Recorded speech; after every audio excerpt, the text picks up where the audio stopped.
Bonjour et bienvenue dans cette introduction au calcul de dérivée. J'ai appelé ça notion de dérivée.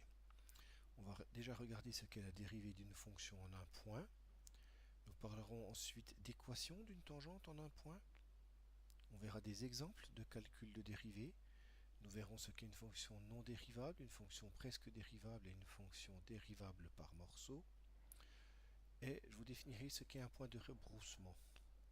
On verra ensuite un calcul pratique de dérivée, la formule de Leibniz, la notion de différentiel et on terminera par la méthode de Newton-Raphson. Nous allons donc déjà nous intéresser à ce qu'est la dérivée d'une fonction en un point. Donc je considère une courbe représentative d'une fonction f définie par f de x. Je m'intéresse au point A de coordonnées petit a et f de petit a que je place sur un endroit de la courbe, donc le point grand A. Je m'intéresse au point grand M qui est un petit peu plus loin en abscisse que petit a et un petit peu plus haut que f de a. Donc les coordonnées du point M sont a plus h en abscisse et f de a plus h en ordonnée et c'est représenté en rouge sur la courbe. Alors dans ces conditions, si je m'intéresse à la distance petit h entre a et a plus h et que je regarde ce qui se passe lorsque h tend vers 0, je vais introduire ce que l'on appelle le nombre dérivé en grand A, au point grand A. Et le nombre dérivé en point grand A que je vais appeler f' de petit a, donc on ne raisonne pas pour l'abscisse, ça est égal à la limite quand h tend vers 0 de f de a plus h moins f de a sur h. Donc c'est ça la définition de la dérivée d'une fonction en un point. Donc en un point grand A, la dérivée c'est f' de petit a à son abscisse et ça se calculera toujours de la manière suivante, limite quand h tend vers 0 de f de a plus h moins f de a sur h. Au point grand A, je peux, connaissant f' de petit a, définir la tangente au point grand A. Cette tangente, je l'appelle y indice t, et je vais par définition la calculer en effectuant f' de petit a fois x moins a plus f de a. C'est l'équation de la tangente au point grand A. Je vous ai dit que dans ce cours, il n'y aurait pas beaucoup de démonstrations, mais il y en a de temps en temps une ou deux comme celle que je vais vous faire, là, qui me paraissent indispensables néanmoins.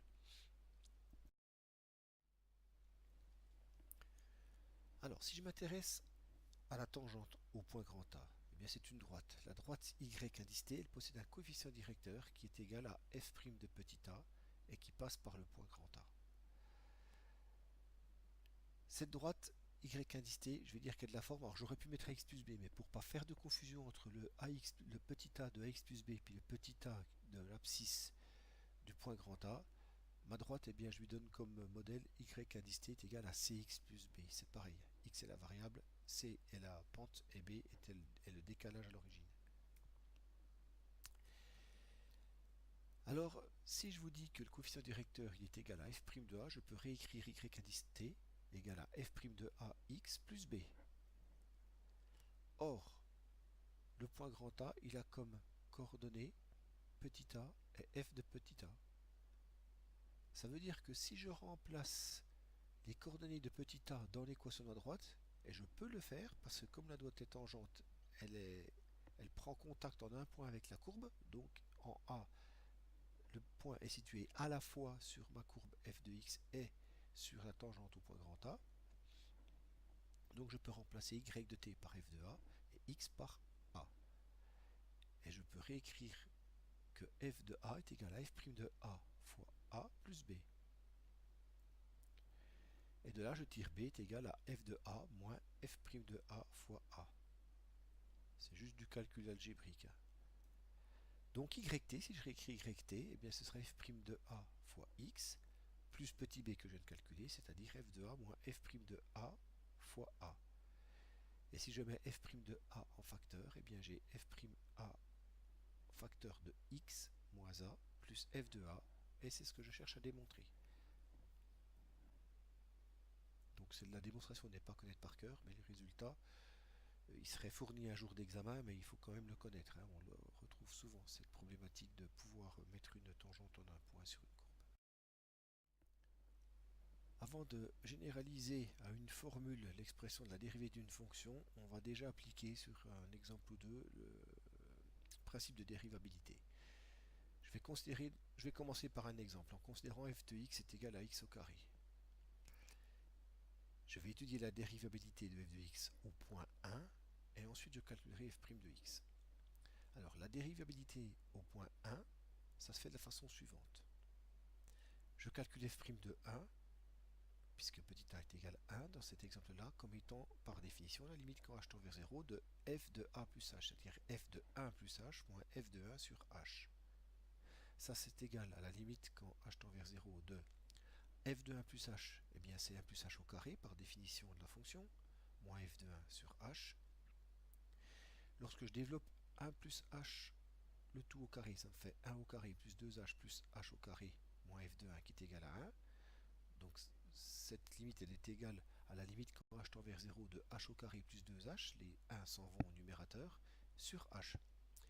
Et si je mets h en facteur au numérateur, et que je simplifie avec le h du bas, j'ai le droit de simplifier par h, puisque je ne suis pas en 0, j'y vais de plus en plus près, mais je n'y suis jamais, donc je peux supprimer en haut et en bas petit h, et il va me rester la limite lorsque h plus 2 tend, lorsque la limite de h plus 2 lorsque h tend vers 0, et ça va me donner 2. C'est comme ça que je calcule le nombre dérivé en 1, et c'est ce qui me permet de démontrer la dérivabilité de f de x en 1, l'existence de cette limite. Maintenant, si je veux généraliser à toute la fonction, en tout point de la fonction, eh bien au lieu de prendre un point petit a égale 1, 2, 3, etc., je vais prendre petit x. Et je vais réécrire toujours pareil, suivant le principe de dérivabilité de la fonction, par sa définition, f' de x, qu'est-ce que c'est? Bien, c'est la limite quand h tend vers 0 de f de x plus h moins f de x sur h. Qu'est-ce que c'est que f de x plus h? Eh bien, c'est x plus h au carré, puisque je suis sur la fonction f représentée par la fonction f de x égale x au carré. Donc f de x plus h, c'est x plus h au carré moins f de x, c'est-à-dire x au carré sur h. Donc en développant, ça me donne x au carré plus 2 axes xh plus h au carré moins x2. Les x2 s'en vont, il va me rester la limite quand h tend vers 0 de au numérateur h carré plus 2xh sur h. En mettant h en facteur et en simplifiant en haut et en bas par h, ce que je peux faire puisque je suis un calcul de limite qui tend vers 0 sans jamais l'atteindre, je peux simplifier par h et il va me rester la limite de 2x plus h quand h tend vers 0 et je trouve 2x. Et c'est comme ça que je démontre la dérivée de la fonction f de x égale x2. C'est égal à 2x en appliquant tout simplement le calcul de limite.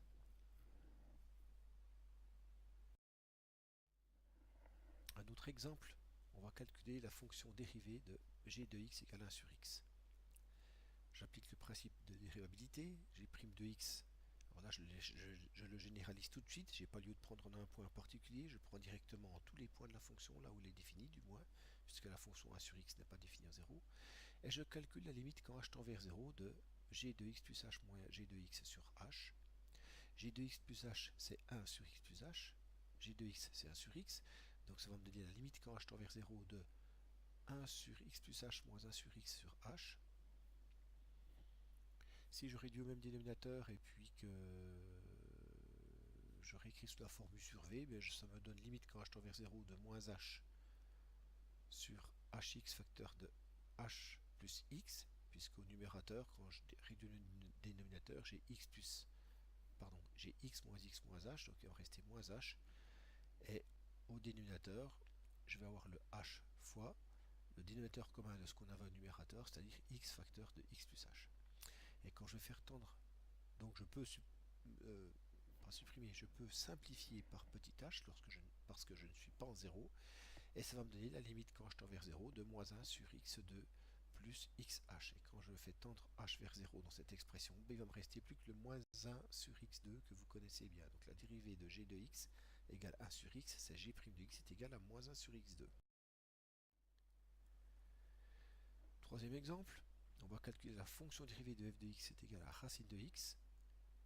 Donc on va calculer f' de x et puis on déterminera l'équation de la tangente en 2, au point 2. Alors c'est un peu toujours pareil, hein, la dérivée de f' de x, c'est la limite quand h tend vers 0 de f de x plus h moins f de x sur h. F de x plus h c'est racine de x plus h, f de x c'est racine de x, donc ça me donne la limite quand h tend vers 0 de racine de x plus h moins racine de x sur h. Je vais multiplier par la quantité conjuguée en haut et en bas pour faire disparaître les racines, puisque là je vais être sur une forme indéterminée, 0 sur 0. Donc ça va me donner la limite quand h tend vers 0 de racine de x plus h moins racine de x fois racine de x plus racine de x divisé par racine de h plus racine de x fois h. Et quand je fais tendre, donc en haut j'ai effectivement une entité remarquable, donc ça me donne la limite quand h tend vers 0 de x plus h moins x, c'est-à-dire h, divisé par h facteur de racine de x plus racine de x. Je simplifie par h, il me reste 1. Et en dessous, j'ai racine de x plus racine de x, 1 sur 2 racine de x. C'est comme ça que je démontre que la dérivée de racine de x, c'est 1 sur 2 racine de x. Ça, c'était pour le calcul de la dérivée de la fonction f de x. Pour l'équation de la tangente, j'applique directement le cours. Donc on a y de t qui est égal à f' de a fois x moins a plus f de a. Au point 2, on a f' de 2 facteur de x moins 2 plus f de 2. Avec f' de 2, f' de x, c'est 1 sur 2 racine de x, donc f' de 2 c'est 1 sur 2 racine de 2, c'est-à-dire racine de 2 sur 4. Et puis f de 2, eh bien c'est 1 sur 2 racine de 2, c'est-à-dire racine de 2. On a donc l'équation de la tangente en a égale 2, en x égale 2, pardon, qui est égale à yt égale à racine de 2 sur 4 fois x moins 2 plus racine de 2. Et si je la mets sous la forme ax plus b, un peu plus conventionnelle, eh bien l'équation de cette tangente, c'est racine de 2 sur 4x plus racine de 2 sur 2. Voilà comment on détermine l'équation de la tangente en un point. On va s'intéresser maintenant à la notion de fonction non dérivable. Eh bien, je considère une fonction f de x qui est égale à 0 si x est égal à 0, et x sinus 1 sur x si x est différent de 0. Donc ça donne cette représentation graphique qui est un petit peu chaotique aux alentours de 0, puisqu'elle se met de plus en plus à vibrer, et plus on arrive vers 0, moins on comprend comment elle fonctionne, cette fonction. Donc il y a peut-être un souci. Donc on va regarder sa continuité en 0. Eh bien, elle est continue, puisque elle est égale à 0 si elle est égale à 0. Par contre, en dérivabilité, j'applique toujours la formule limite quand h tend vers 0 de f de x, pardon, de f de a plus h moins f de a sur h, c'est-à-dire la limite de h quand h tend vers 0 de f de h, puisque on fait en 0, donc petit a égale 0, donc f de a plus h c'est f de h, moins f de 0 qui correspond à f de a, comme j'ai a égale 0, divisé par h.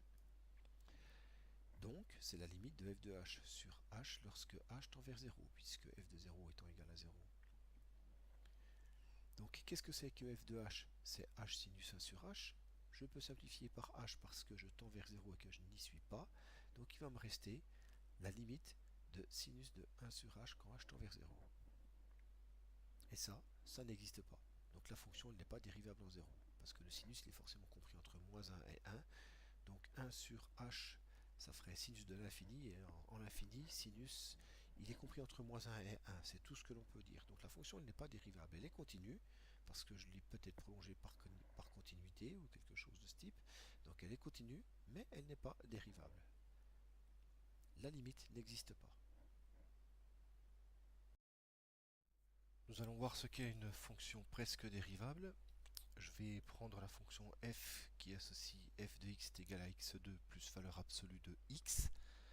La forme graphique, c'est celle qui ressemble grosso modo à une flèche. F de x elle est continue en 0 car elle est combinaison linéaire de deux fonctions élémentaires qui sont continues en 0, x carré et valeur absolue de x. Si je m'intéresse à la valeur que prend valeur absolue de x suivant le signe de x, et bien si x est supérieur ou égal à 0, j'aurai f1 de x qui est égal à x2 plus x, et si x est négatif, j'aurai f2 de x qui est égal à x2 moins x. Donc là j'intègre le 0, x égale 0 dans la quantité supérieure, hein, peu importe. Voilà comment va se décomposer ma fonction f de x suivant le signe de x par rapport à la valeur absolue. Si je m'intéresse à la dérivabilité en 0, eh bien je calcule la limite quand h tend vers 0 de f de S0 plus h moins f de 0 plus sur h par valeur positive. F de 0 plus h, ça me donne f de h moins f de 0, ça fait 0. Hein, x2 plus valeur absolue de x lorsque x est égal à 0, ça fait 0, divisé par h. Et qu'est-ce que c'est que la limite de f de h sur h quand h tend vers 0 et qu'on s'intéresse à la limite à droite, quand on arrive par valeur positive, eh bien f de h c'est h au carré plus h. Hein, c'est f1 de h sur h lorsque h tend vers 0. Et ça, lorsque je mets h en facteur, au numérateur, j'ai h facteur de h plus 1, je simplifie par h, et il me reste plus que la limite de quand h tend vers 0 de 1 plus h, c'est-à-dire 1. Lorsque je m'intéresse à la dérivabilité en 0 par valeur inférieure, donc c'est la limite quand h tend vers 0 de f de 0 moins plus h moins f de 0 moins sur h, ça me donne limite de f de h sur h quand h tend vers 0 par valeur négative, et ça me donne donc f de 2h, puisque x est négatif, puisque j'y arrive par valeur négative. Donc ça me donne le calcul de la limite quand h tend vers 0 de h au carré moins h sur h. En mettant h en facteur, ça fait h facteur de h moins 1. Je simplifie par h parce que je ne suis pas en 0. Et il me reste la limite quand h tend vers 0 de a1 moins 1, pardon, h moins 1, c'est-à-dire moins 1 quand h tend vers 0. Donc, f' de 0 plus, c'est différent de f' de 0 moins. Et j'ai ce que j'appelle un point anguleux. Je n'ai pas la même direction en 0 lorsque j'arrive par la droite que lorsque j'arrive par la gauche. Ce qui est représenté par la demi-droite verte et la demi-droite bleue sur mon graphe. La dérivée n'est pas la même. J'ai donc un point anguleux. Ça, c'est une fonction presque dérivable. Une fonction presque dérivable, en un point, elle possède un point anguleux. Fonction dérivable par morceau. Je m'intéresse à la fonction f représentée par f de x qui est égale à 2 si x appartient à l'intervalle moins 3, 1 ouvert, moins x2 plus 5 si x appartient à l'intervalle 1, 2 ouvert, et moins 1 si x appartient à l'intervalle 2, 6. f de x elle est discontinue en 1 et 2 parce qu'elle n'a pas la même valeur à droite qu'à gauche, pour 1 et pour 2. F elle est continue sur l'intervalle 1, 2 ouvert. Si j'exclus les points 1 et 2, f de x elle est continue. Elle est continue, donc elle est dérivable également sur 1, 2. Parce que sur 1, 2, j'ai moins x2 plus 5, donc la dérivée c'est moins 2x. La limite de f de x quand x tend vers 1 par valeur positive, elle est égale à 4. Alors j'étais 4 moins, mais bon, c'est égal à 4. On a dit qu'on ne faisait pas la différence quand on arrivait sur un nombre fixe. La limite de f de x quand x tend vers 2 moins, c'est 1 par valeur supérieure. C'est-à-dire 1. Si je m'intéresse à la dérivabilité en 2, la limite quand h tend vers 0 de f de 2 plus h moins f de 2 sur h, c'est égal à la limite quand h tend vers 0 2. Alors j'applique f de 2 plus h en 2. Donc ça me donne par valeur supérieure moins 2 plus h au carré plus 5 moins 1 sur h. Et ça, quand je développe, h carré moins 4h moins 4 plus 5 moins 1, ça me donne moins h carré moins 4h sur h quand h tend vers 0 en termes de limite. Je factorise par h, je fais tendre h vers 0 et je trouve la limite en 2 par valeur inférieure, moins 4. Donc ça va me donner la direction que prend ma courbe en 2 par valeur inférieure. Si j'applique le même principe de calcul de dérivabilité en 1 par valeur supérieure, c'est-à-dire juste après 1, eh bien je refais le calcul et je vois que j'ai une direction qui est représentée par un nombre dérivé est égal à moins 2. Donc je pars avec moins de décroissance en 1 plus que en 2 moins lorsque j'arrive en 2 moins. Ce qui est pas très visible sur le schéma, mais qu'on conçoit quand même assez bien quand on regarde d'assez près. Ça, c'est une fonction qui est dérivable par morceau. Je vais maintenant vous parler de points de rebroussement. Si je considère la fonction f de x égale racine de x si x est supérieur ou égal à 0 et racine de moins x si x est négatif, donc voilà ce que ça donne comme représentation graphique. F de x elle est continue en 0 parce que racine de x est continue. Et en 0, j'ai un point de regroupement. Alors, je ne vous le démontre pas, parce qu'on va s'arrêter là au niveau du cours de MVA 013, mais on démontre l'existence de demi-tangente infinie en 0.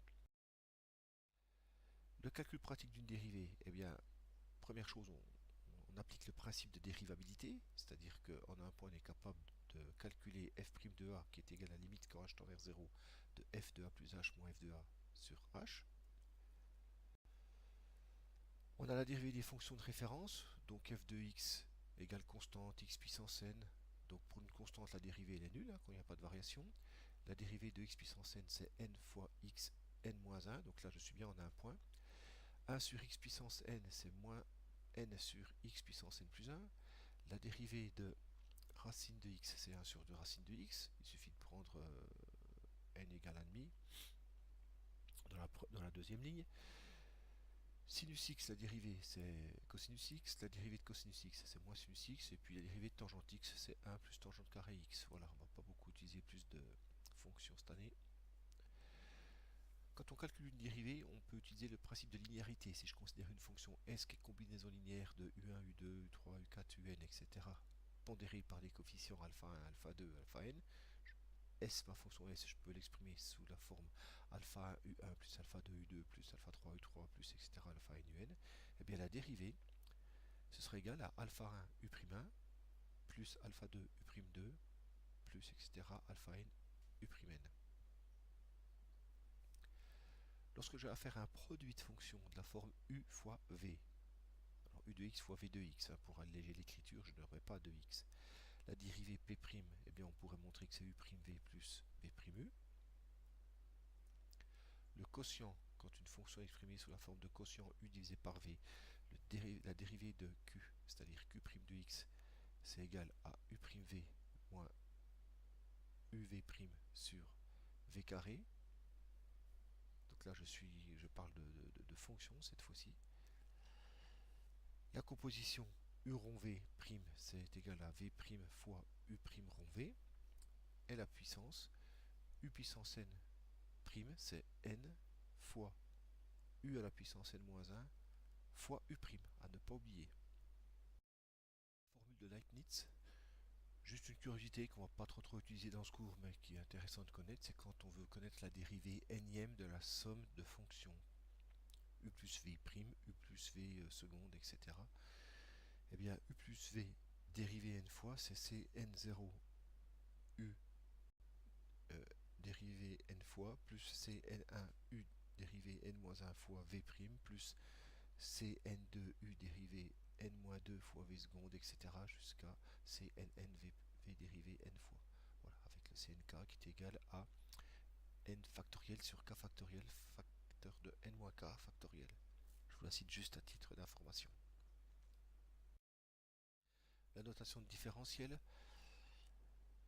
la dérivée en un point f' de a, ça peut s'écrire sous la notation df sur dx. Ça, c'est historiquement lié aux travaux qu'ont fait Newton et Leibniz simultanément sur le même sujet en mathématiques.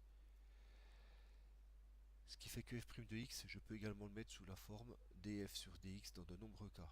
Notamment en physique, on utilise beaucoup cette notation différentielle et on aura besoin de cette notation différentielle pour exprimer ce qu'est une intégrale. La somme de différentiel, eh bien la d de f plus g sur dx, ça se notera d de f sur dx plus d de g sur dx, plus dg sur dx, pardon. Le produit de deux différentiels d de fg sur dx, ce sera gdf sur dx plus fdg sur dx. Le quotient de différentiel d de f sur g d sur dx, ce sera gdf sur dx moins fdg sur dx sur g carré. Et la composition de deux différentiels d de g rho f sur dx, ce sera égal à dg sur df fois df sur dx. Je ne vais pas travailler avec ces notations différentielles dans ce cours, mais c'est pour vous exprimer le lien qu'il y a entre ce que l'on fait ici et ce que vous pouvez trouver dans certains cours de sciences de l'ingénieur, ou autres d'ailleurs. La méthode de Newton-Raphson, c'est une méthode de résolution qui nous permet de trouver des racines d'une équation lorsque on n'a pas de méthode analytique pour la résoudre. Une méthode analytique, c'est quand par exemple vous avez une méthode comme la méthode du discriminant dans un trinôme avec 2 plus bx plus c égale 0. Bon, calculer le delta, suivant le signe de delta, vous vous orientez vers des choix de solutions différents. On n'a pas toujours cette possibilité de faire avec les équations qu'on rencontre. Donc les gens ont développé au cours du temps des méthodes numériques qui sont des algorithmes qu'on va utiliser pour s'approcher de plus en plus d'une solution par une manière itérative. En l'occurrence, là, comment est-ce que je pourrais trouver ma solution entre 1 et 2? Eh bien, je choisis déjà ce qu'on appelle un itéré initial, x0, dont l'image est f de x0 sur la courbe. Ça, je sais calculer f de x0 à partir de x0, parce que je suppose que j'ai l'équation de la courbe au départ. Si je connais le point d'abscisse x0 et f de x0, on a vu que j'étais capable de calculer l'équation d'une tangente en ce point. Je l'appelle yt0. Et si je connais l'équation d'une tangente, je peux calculer l'intersection entre la tangente et l'axe des x. Ça va me donner un premier point que je vais appeler x1. Si je sais calculer x1, je sais calculer f de x1 à travers l'équation de ma courbe. Je définis donc un deuxième point sur ma courbe de coordonnées x1, f de x1. Et lorsque je connais les coordonnées d'un point d'abscisse x1 et f de x1, je suis capable, on l'a vu tout au début du cours, de tracer la tangente en ce point. Je l'appelle yt1, pardon. Si je connais l'équation de yt1, je peux calculer l'intersection des coordonnées, l'abscisse du point d'intersection entre cette tangente yt1 et l'axe des x. C'est ce que j'appelle x2. Si je connais x2, je suis capable de retrouver f de x2 sur la courbe. Et vous voyez que de proche en proche, comme ça, j'arrive à m'approcher du point d'intersection de la courbe avec l'axe des x. Et vous allez voir que x1, x2, x3, x4, etc. va ce qu'on appelle converger très rapidement vers notre solution qui est l'abscisse du point d'intersection entre la fonction et l'axe des x. Voilà. Ça, c'est la méthode de Newton. Voilà, je n'ai terminé avec cette présentation qui donne un panorama relativement complet de ce qu'on a besoin de savoir dans ce cours sur la notion de dérivée. Alors j'appelle ça notion de dérivée parce qu'il y a encore d'autres notions derrière qu'on pourrait étayer, mais qui ne font pas partie du programme. Donc on va s'arrêter là. Je verrai en fin de cours si je vous parle des dérivées partielles, parce que c'est vrai qu'on peut être amené à calculer de temps en temps des dérivées partielles sur des fonctions de plusieurs variables. J'introduirai ça peut-être à la fin du cours, mais franchement c'est pas au programme. Donc connaissez déjà bien ce que vous pouvez voir dans ces présentations, et ce sera déjà pas mal. Merci de votre attention.